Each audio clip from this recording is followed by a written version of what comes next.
Hey, Craig. Hello. So, I'm glad you were able to come on because I got worried that I started the thing up and hadn't turned my volume on. Oh, But if I try to go backwards, I got to stop it and restart it and do the whole craziness. I got you.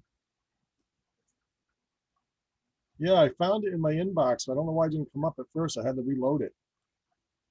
Well, it's very funny. All of your stuff comes into my spam folder.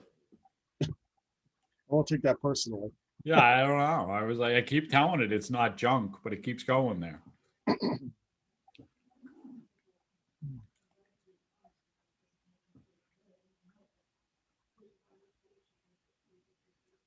Yeah, so we'll get started in about a minute or so. Like I said, there were some registrations, but we'll take it from there. That's fine.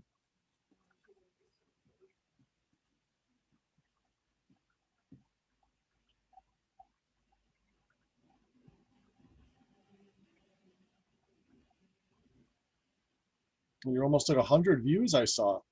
Good job. Yeah, I think I looked at it this morning. I think it was like 80 something. Mm-hmm. You're like 98 or something like that now. Got a long way to go. It's a good start. Yes. That's 100 more people have seen our stuff, so nothing wrong with that. Every little bit helps, right? That's the whole idea. Mhm.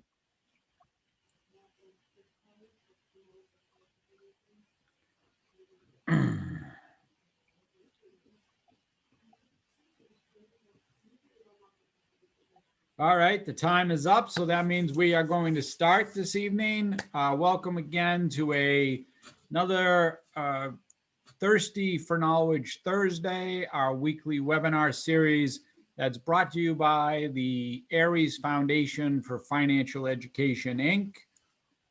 As we get started here tonight, just want to make sure you have boarded the right flight. What we're going to be talking about this evening is how to talk to your kids about money.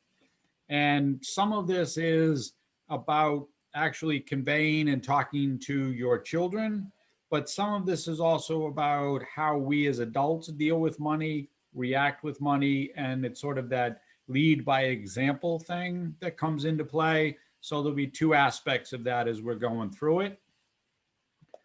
Quick little pre-flight checklist for everybody that, all the microphones are muted. Your cameras, they can be off or on because they don't affect the recording here. There is a chat box. If you do have any questions, feel free to reach out into the chat box. And my co-pilot, who I'll introduce in a second, is there to not only field the questions in the chat box, but to make sure I've got this flight in the right pace and right direction and that we land on time. So about us, I am Tom Alessi. I am the president of the ARIES Foundation for Financial Education, Inc. I am also an investment advisor. I've been doing that for more than 21 years now. As an investment advisor, what that means is that I act as a fiduciary whenever I am giving advice or guidance to anyone regarding their investments. I'm going to bring my co-pilot in. Craig, why don't you introduce yourself? Sure. So I'm Craig Richardson, the vice president of the ARIES Foundation. I've been in the financial services field for almost 17 years now.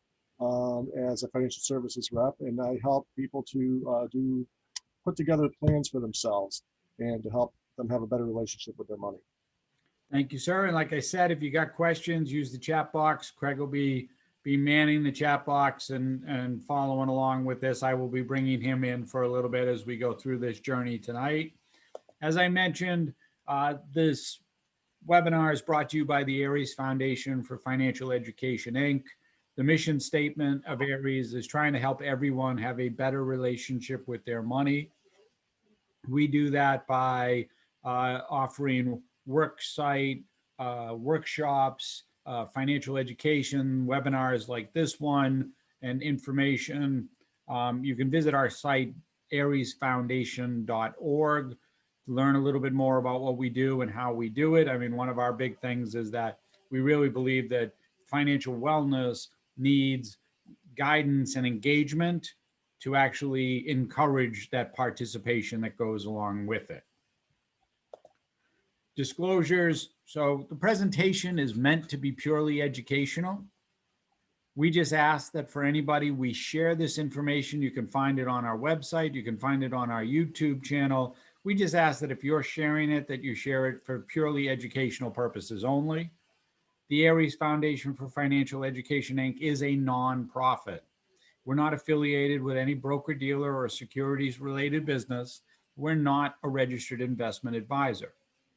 Craig and I stress, and we stress this strongly to everybody, if you have questions, whether they be tax, legal, or financial, that you seek out the help of a professional to get those questions answered.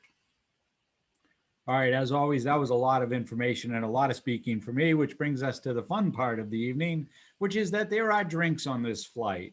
We call it Thirsty for Knowledge Thursdays, but Craig and I, with a wink, refer to it as Think with a Drink, because what we want to do is we want to try to convey and give you as much education and as information as we can, but we know it's better that a lot of times to have that be in a casual and relaxed atmosphere. And we can't think of a better way to do that than if you're having a nice cold glass of something to imbibe as we go along and try to share the information with you. If you choose not to imbibe or you can imbibe, any cold beverage will do. This evening, I am drinking Old Brown Dog from Smuttynose, which is originally a Maine brewer. I think they've got a place in New Hampshire now as well. But this is a full-bodied, what they bill as an American brown ale that's built off the typical English-style brown ale. But it's got a little bit fuller bodied and a little bit more stronger hops to it. Craig, what are you drinking this evening? Well, in honor of the cold weather and it being after dinner, I'm having an after-dinner coffee, Irish coffees this evening. So what did you put in it? It's Bailey's and coffee. Oh, there we go. So for me to sleep and then wake me back up again. Skull. I even have the whipped cream in there. Oh, and whipped cream too. There you go. You're going full out with that thing. Absolutely. All right. So our agenda for this evening, what we want to cover really is at what age can you start talking to your kids about money? One of the things, the lessons that we want to talk to them about is how do they get money? Saving for things. This is a big lesson that everybody needs to learn. And then, like I said, showing by doing, that's leading by example. And then one of the things is let them make mistakes. And we always talk about a clear vision. And then the end is if there are any questions. But like I said, there is a chat box, so feel free to jump in with that. So the header there is it's never too early to teach your kids the value of money. So the reason we say that is research shows that you could actually start having that conversation, as early as age 3, that you can actually be talking to your kids about money, because at age 3, they have learned to count. And certainly by age 4, the child is getting the concept of, if I go into a store and I'm buying something, I've got to be able to there's a transaction that's involved with that. As they get a little bit older, say like 5 or 6, then we get into the situation of the child now understands that if they go into the store and they want to get something, they have to pay for it. They can't just walk out of the store. So it's a conversation that can take place where you're trying to tell the child, and especially if you're letting them buy something. A lot of times we bring the kids into the store and we let them pick something out, or they can get a piece of candy or something. Well, you want to make sure they understand going to the register and then purchasing that, so they have an idea that this costs something, that there's a trade-off of goods and services there that go along with it. See, I always thought anything that a 3-year-old could reach on the candy aisle was free. No? That's why they put the candy up so high. Is that what you're telling me? Is that why that's that way? I guess. So you end up with the free gum in the back of your seat. Where did you get that Yes. from? So the other part of that is now as the child starts to get a little bit older, right? So if we're talking about, certainly age 7, age 8, they'll start to get the sense of value, right? That coins specifically become different valuation to them. That 5 pennies equals a nickel. That type of thing. That an older child, certainly around the age 8 or 9, can associate with, that these are different valuations. There's value to that money. And then, when we get to be 9, 10 years old, then we start having the conversation about that they can understand saving for things, that they want to buy something, but they don't have the ability to buy it today. So we can teach them how to save money for that. And we're going to talk about that in a couple of slides. And that's a big part of this, right? Saving is a big thing for everybody. But so understand that early age, 3, 4, 5 years old, the earlier we start to have the conversation, get them comfortable with the idea of money, the value of money, and saving money, the better off they're going to be later in life. All right. So, and forgive me for anybody who gets Dolly Parton stuck in their head with this one, but, it is working 9 to 5 to make a living. So, one of the things is trying to get the child to understand that they need to work to earn money.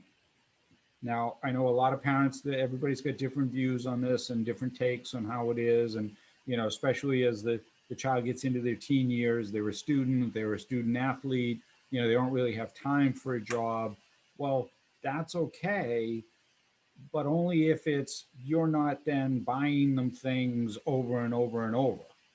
They really have to find a way to accumulate their own money to purchase some items.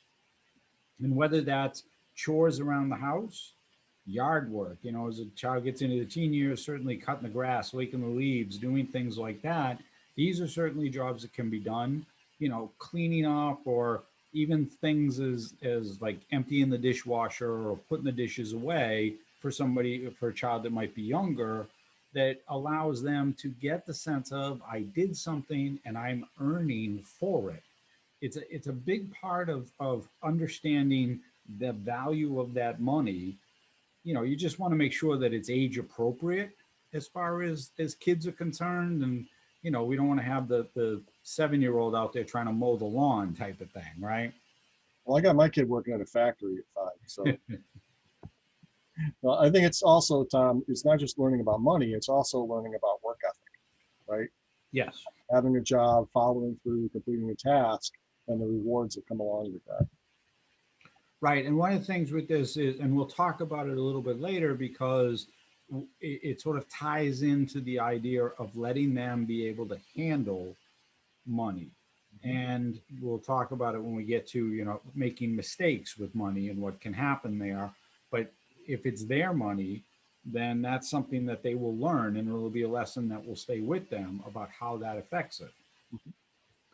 All right. So a quick question, and for anybody in the crowd who hasn't, watched us or seen this, we haven't gotten the polling stuff up and running yet. So we just do a quick question. If you want to throw something in the chat box, that's fine. I usually throw these out to Craig because he gets some kind of blind with that.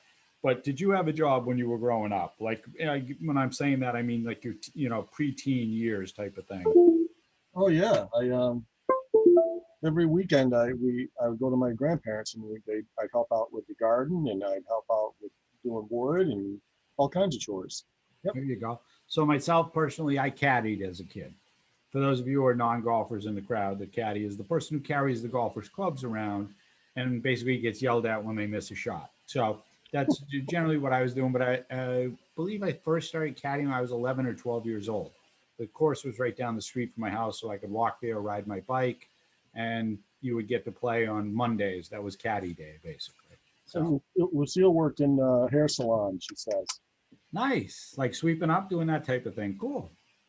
All right, so we're going to move on here, and now we're going to talk about saving money, right? So this is more not so much for the child, but more the lesson for the adult, right? So we've talked about this in the past, but this is 5 steps to save more money, and one of those is to record your expenses, right? We talk about that all the time about tracking what you spend and making sure that you understand what you're spending, how you're spending it, where you're spending it. You know, for the kids, this isn't so much the case, but this is the lead by example. Show them in front and be the right, that you've got a handle on what you're spending and you're not stressing out and having anxiety and worrying about where the money's going, or that you're not really paying attention to where your money's going. The next one is what's in your buckets. I'm not going to spend time on your buckets because we'll talk about that in a second with the kids, because it does sort of have the same analogy. But really, there's 3 buckets when we talk about saving for an adult. That's short-term bucket, which is emergency reserves. The mid-term bucket, which is that, the vacation or upgrade to your transportation or something like that. And then bucket number 3 is the longer term. If you have a young child, that might be education. For yourself, it might be retirement. So those are the 3 buckets when we talk about adults. We are going to show you 3 buckets way to help with a child, a younger child, get a handle on this as well. Reduce your spending. Everybody is that. It's hard to really try to say, what's that old cliche? Tighten the belt, right? Like tighten the drawstring or whatever. It's The purse strings. Yeah, the purse string. So what Craig and I always say to everybody is don't sweat the small stuff, right? Try to find that larger item that you might be spending that's more discretionary than it is necessary, that you could just take out of the expenses right now, and you'll probably be better off as whether it's paying down debt or getting your emergency reserve set up. Treat yourself like a bill. This is, if I had something that if we ever put a shirt out or something, that's probably going to be the saying that'll be on there, because we say it to everybody and tell everybody, look, you're great at paying your bills. The problem is you don't pay yourself, and you need to treat yourself like a bill. So you got to have set up, and we'll talk about this with the kids in a second when we go through that. But if we talked about building that better budget. You pay your necessary expenses, the rent, the utilities, the insurance first, and then you pay your discretionary stuff. That's how you're going to be better at saving money. And then set smaller goals, right? Because smaller goals, they help you get better at it, right? So if it's even if it's just trying to save like $100 in the next quarter, when you hit that, the psychology behind it is it's a reward. I made it. I did it. I can do this. I can continue to do it. Craig and I talk to people all the time about getting into retirement plans and participating in a retirement plan. And part of that is just do 1 or 2%. So long as you're in, and you're not really going to feel that difference. It's going to mean pennies ultimately when we're talking about the grand scheme of everything, but you're going to get in, and then you're suddenly going to see this accruing balance happening, and it's suddenly going to be like, well, wait, I can do this. That's what we mean by set smaller goals, something that is achievable, that you can get in a timeline where it's going to be a good feeling that's going to keep us wanting to move forward. Craig, you got anything on that? No, like I said, I think once again, it's also about when you're talking to your kids about this, how do you set these same type of goals? These are things you would set for yourself, but how do you do that for your child?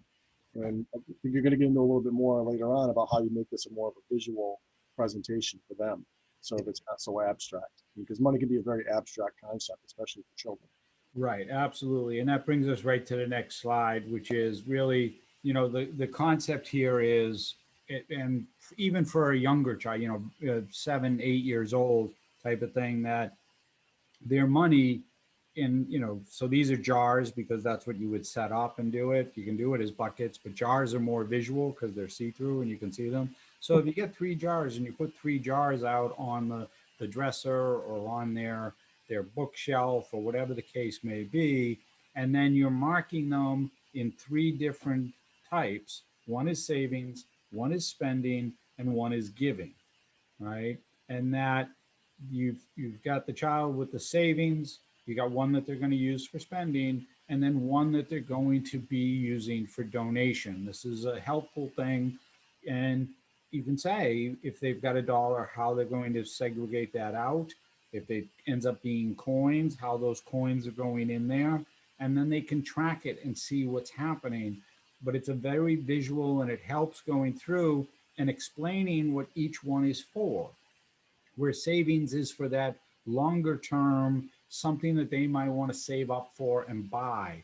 Sneakers, a phone, I don't know, an iPod, whatever kids buy nowadays. God bless, my days, what was it? A big wheel or something, right? And then you have spending, which is more of that I'm going to go, I want to buy candy down at the store or a bag of chips or something like that, something that they're just spending on a regular basis. And then giving is donations. And it might be trying to teach them a little bit about why giving, especially in today's, with COVID and quarantine and all of the, the different types of things that they can be giving to. But this is something that will help them grasp the concept of that, wait, my dollar becomes different things, and I don't use the same dollar to do all 3 things. And Craig and I have talked about this over and over and over again. One of the things that gets us into trouble as adults is that we try to use $1 and spend it today, but also have it available for tomorrow or later on in life. And it doesn't work that way. So Tom, in this world of nobody having any cash anymore, like I know my daughter has, just a ton of saved up Amazon gift cards. Would you put those in those jars? Yeah, so plastic makes it hard. I will say that, because it's funny. One of the things I was thinking of is what we've always done in my house is one of the things we always did was a Christmas tree fund.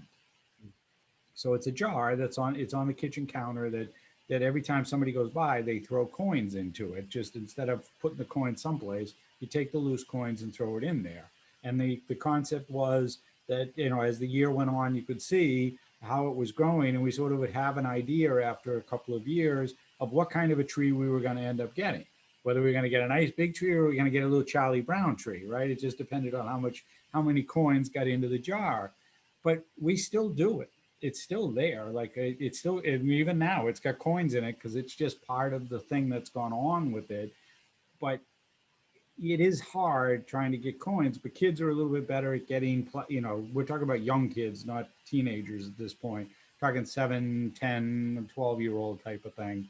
So, before they get into the plastic, before the gift cards really start coming, you want to try to instill this in them to get that sense of what they're trying to do. And then, you might even have a whiteboard that goes along with it where you can every now and then break everything out and count out what's inside the jars, because then that gives you that other sense of, counting and math and the different valuations of the coins. It all ties together for everything. So it's a very good lesson to try to convey and go through. And I think it's an easy way to do it. All right. So little steps to big results. So this is about trying to save more from the adult side, but it does sort of convey to the other side as well, which is trying to help them understand the ways to save. So Craig just mentioned the whole thing about plastic and everything, right? One of the things is, for an adult anyway, to try to go out and one day not bring your plastic with you. Just go out and spend only what you have for cash in your pocket. It'll limit how much you can spend, because you can only spend what you have for cash if you don't have your credit card or your debit card on you. Right? That's almost like leaving my phone at home. A little bit. Yeah. Similar type of thing, right?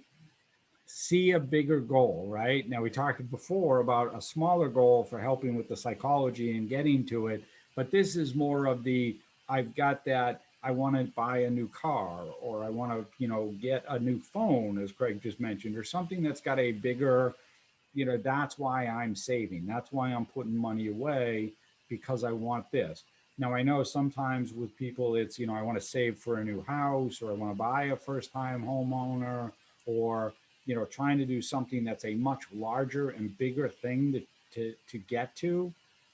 That is helpful, but it's not going to be as helpful if this is like saving for a vacation, because you're going to be able to put that in a timeline and actually accomplish it, which then gives you the psychology of I did this thing, now I'm moving on from here. This will help your kids if they see it and they see that you've, able to do that, or tell them, or maybe it's going to Disney. I don't know. Do people go to Disney anyway? Is Disney World even open now? Like, yeah, I assume it's in Florida, so everything is open there, right? Well, you could be saving up that new PlayStation 5, which is like $1,000. Okay, I don't know. See, like I said, I don't even know if it's open. But anyway, let's say Disney World. Like, you can show the kid how saving up and saving for that vacation becomes part of the lesson, right? We talked about this. This is just for going into a store. If you go into a store without the list, you in your head, you're only supposed to get 3 or 4 items. You're coming out with 8 or 9. Just the way it works. Like, you just start adding stuff to the basket, and you just start, shopping without a set. Here's what I'm trying to get, and get in and get out. Which brings us to the next part, which is don't use a cart, because the carts now, I joke, they're like small SUVs, right? You can just start loading all sorts of stuff up in a cart in terms of going through that. You live in downtown New York. Like, how do you go grocery shopping without a cart? I want to see that. I want to watch you do that someday. Well, again, Like you a can only balance on your head. you can only go out with what you can carry. So we're trying to limit what you're spending. Oh, okay. Got a gallon of milk and a loaf of bread. That's it. There you go. That's what I got. I can get a gallon of milk. Right, snow's coming, so I'll get a gallon of milk, eggs, and bread. Right, there you go. That's all I need. We're in New England. That's all anybody buys.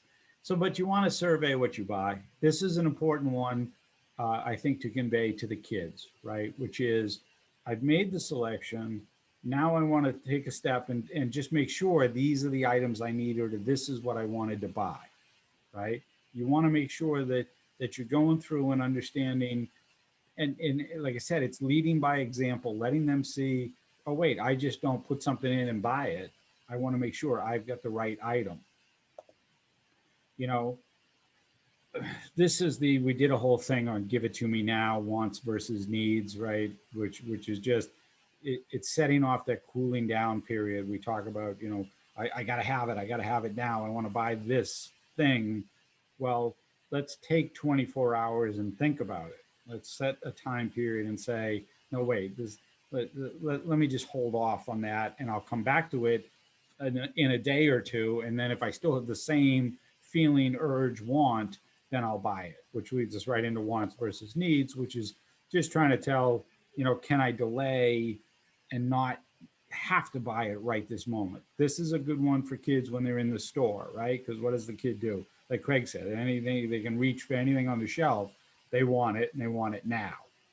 Yeah, I know. I've tried that with when my kids were 3. Like, I know you want this gum, but why don't we wait 3 days and see if you still want it then? Doesn't really work with them, but you can have a bit of the conversation of, do you really need this?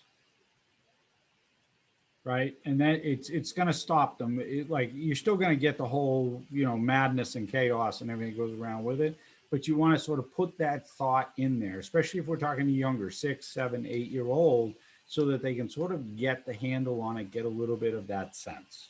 Well, the other thing I see this a lot with is teens and preteens. They want to start doing what we call keeping up with the Joneses, right? Yes. Little Billy, he's got the newest baseball bat, the newest baseball glove, or what's the big thing, sneakers, shoes. I need to have the designer one too.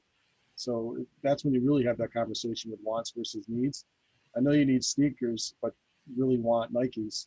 Could they be Adidas? I mean, Right. is there a happy medium there?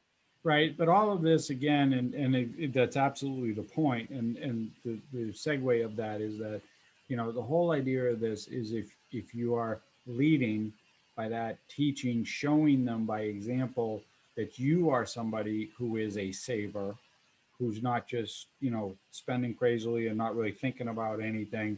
It's a lesson that gets imparted to them, right?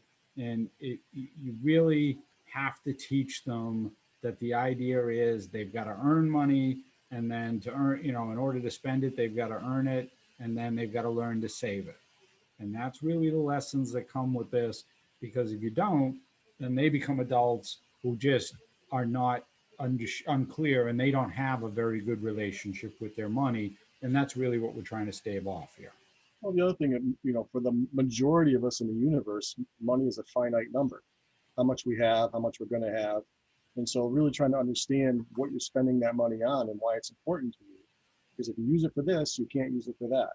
Right. So buy you a new bike, well, then I can't, get you the tickets to the concert or whatever. There's a trade-off because you only have a finite amount of that resource. Absolutely. And this brings up the next part, which Craig just sort of mentioned there a little bit, which is let them make mistakes, right? This just talks a little bit about buyer's remorse, but the idea is that, at some point the kid is probably going to want to use their money to buy something that you will just think is absolutely ridiculous or foolish, or, that doesn't make any sense at all. And so the lesson is to let them purchase it, but when they do, hold them to it, right? Don't, especially like young kids we talk about with like whether it's ice cream. Like if you ever been with the kid with the ice cream, he gets the ice cream, takes one lick, and then says, I don't like this. I want another one, right? I want a different flavor. Like, no. So it's let them make the purchase, but just hold them accountable to it. Don't be like, hey, look, a day later or 2 days later, now suddenly they don't want it anymore. Or they wish they had bought the other thing. Or like Craig said, I didn't want the bike, I wanted this, in terms of it. So it's okay to let them make those mistakes, especially at an early age with not a lot of expense involved, because they'll be better off for it and learn from that, gee, I worked all summer and I bought this stupid thing, and now, 2 months later, I don't want it anymore. Like, what am I'm stuck with this thing. So it's a hard lesson to try to keep, to have and to watch them go through, but ultimately they will be better off for it, learning from the mistakes that they made versus having you step in and try to help them or fix it or buy the thing that they actually decided they wanted other than what they purchased. Oh, we're not supposed to be doing that? No. I'm in deep trouble. Well, stop that now. All right. So then that brings us to question number 2 in this whole thing, which is, what's the worst thing you ever bought? You got any idea of that? Yes, I do. I bought a used car. Okay. That I thought was going to be great, that I thought I was getting a great deal, ended up being a huge lemon. Ah. Yep. But I kept sinking money into it anyway. Yeah. We got somebody in the audience who bought a boat. A boat. Yeah, boats are tough ones, right? The whole idea of a boat sounds great, and then you think it's going to be wonderful, and the next thing you know, there's a lot of upkeep, there's a lot of movement back and forth. Always hear that story about people who have purchased a boat that it was more than they understood that they were ever going to get to it. Yeah, desert. Buy a boat if you live in the desert. So there's a lot that goes into that, but the idea is to convey it. And sometimes as parents we want to try to put our own experience onto the child and tell them, hey, this is what I did, or don't do my mistake, which is okay. But sometimes you do have to let them make the mistake, because the hope and the goal is that they will learn from that mistake. All right, so we always talk about failing to plan is planning to fail. And this is nothing more than, anytime that there's especially if you're somebody who feels like maybe you don't really have it all together as far as whether it's budget or cash flow or getting a handle on the spending, or maybe it's debt and trying to get a handle on debt. That's why we put together the foundation. The foundation is here is to help. And so you always have the ability to, reach out to us. We're happy to go along and help in any way we can. Excuse me. And, part of that is trying to put together that outline for you, or that agenda, or those steps that you might be able to take to help you get a handle on, or as we say, have a better relationship with your money. And one of those for all of this is to have a clear vision of where you want to go. And so if it's trying to talk to the kids, that's not really the easy thing. With kids, it's more of, like I said, like Craig talked about, that visual aid, counting and making them aware. One of the things I thought about was whenever the child wanted to buy something, making sure they come to the counter with you. Make sure that they understand there's money being exchanged for this item, what that cost, what it meant, and trying to get them to get a sense and a handle on that, wait, if I'm asking to buy this thing, it's costing money. Where's the money coming from? Because as Craig said, there's a finite bucket, right, that most of us are dealing with. And, as I said, some of that money, if you're spending it today, you can't use it for tomorrow, or you can't use it for later on. The other thing too is to make money an open subject. I mean, in a lot of families, even in my own family growing up, talking about money could be taboo. Well, how much do you make, and how much did that cost at? When you bought the car, or you have to leave now. Adults are having a conversation about money, Right. Right? So, and then it becomes these kids grow up, and money's taboo to them even as an adult. Well, that's something we don't talk about. So I think part of that, having kids have a good relationship with their money, is having it not be a taboo subject. Absolutely. And that's true for everybody, because that's one of the things, like they do the research studies and tell you that, people would rather talk about anything, their sex lives, politics, all the craziness that went on with the politics the end of last year. They'd much rather talk about that stuff than talk about money. And you really need to be having that conversation, especially if it's among spouses, right? The significant others and spouses, got to have that dialogue, got to have that conversation, because otherwise that's where the anxiety and stress and problems come up from. So you want to make sure, as Craig said, that there is a clear understanding and a clear definition about how that is being dealt with. All right, so part of what we do, we will send you out some evaluation. It's a link, basically, that's a quick evaluation form just to fill out. Part of it is that we do appreciate any of the feedback and information that we get back from anyone. But also we want to know, are there any topics that we can pretty much do these on anything. We've got the next quarter built out, but, we're always looking for stuff to add down the road or come back to. And, we often mention some of the previous ones that we've done, because they all sort of tie together. You can, again, go to the website, see some of the topics that we've done, go to the YouTube channel, check out, some of those. The ones on the YouTube channel now have been condensed, so they're shortened versions of what we're doing.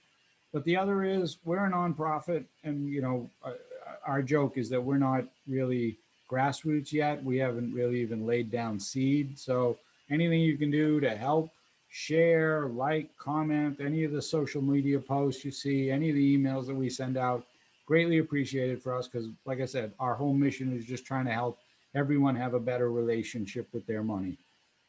Plus, we already know all this information. We wouldn't be teaching it. It's really about what you guys want to see, what you guys want to learn.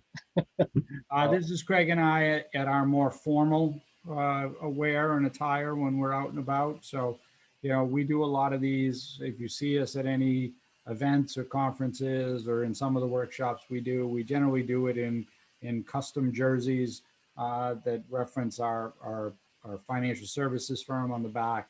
But we just for us, it's about having fun and trying to do this, think with a drink, which is, we're trying to be serious about the information. We just don't take ourselves that seriously. which segues right into what's on tap, right? Because we like to keep that Thirsty for Knowledge Thursday going. So next week, we're going to do financial empowerment for women. We will have a special guest with us. We are going to have the financial officer from Rosie's Place. That's the women's shelter here in Boston. Elizabeth Shaw's will be on with us. On the 25th, we're going to should I buy or rent? And when we say that, we mean things, not just a house. We mean everything. Should I lease it? Should I buy it? What makes sense? On the 4th of March, we're going to do reverse mortgages, talk a little bit about that and what's going on with that industry. On the 11th, a month from now, we'll do how does disability insurance work, the ins and outs of that. The 18th, as we head towards tax filing, the pandemic unemployment assistance, taxes, and what's involved with all of that. And then on the 25th, we're going to do the financial consequence of divorce. And if you know anyone who's gone through it or been through it or in the process of it, you know, the ins and outs of what some of that all means. Craig, any questions from the audience? Nope. Once again, we've done such a good job that I think we've answered most of the questions. But that doesn't mean they can't ask us the questions afterwards if they want to contact us. If you want to reach out, if you want to, you know, you can always go to the website, ariesfoundation.org, to get a hold of us. The contact information is in there. You can shoot it to our info. It's info@ariesfoundation.org, which will respond and come out if you ever have a question on anything. That's a direct phone number. You'll get me, 617-431-5045.